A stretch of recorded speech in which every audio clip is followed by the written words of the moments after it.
কোন কোন কারণে নারীদের জীবন ধ্বংস হয়ে যায়, আখিরাত ধ্বংস হয়ে যায় এবং তারা জাহান্নামী হয়।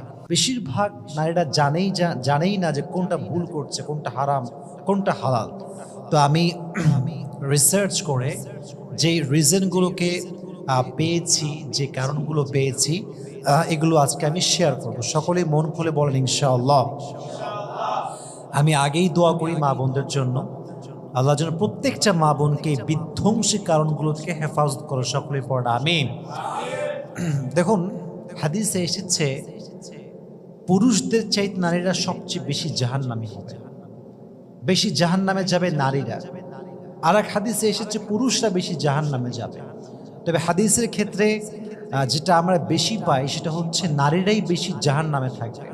হাদিসে এসেছে, নবীজি বলেছেন, আমি দেখেছি নারীরা জাহান্নামে সবচেয়ে বেশি অবস্থিত, সবচেয়ে বেশি জাহান্নামে আছে নারীরা। পুরুষরা নাকি নারীরা?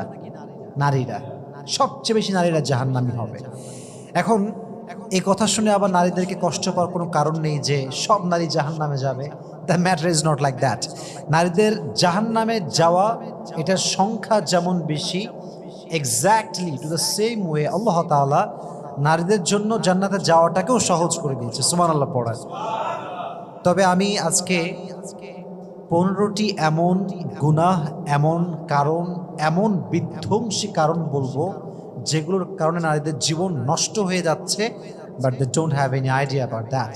নাম্বার 1, যেই ভুলের কারণে নারীরা নষ্ট হচ্ছে, ধ্বংস হচ্ছে, সেটা হচ্ছে বেশিরভাগ নারী দেখবেন ফজরের নামাজ পড়ে ঘুমিয়ে থাকে।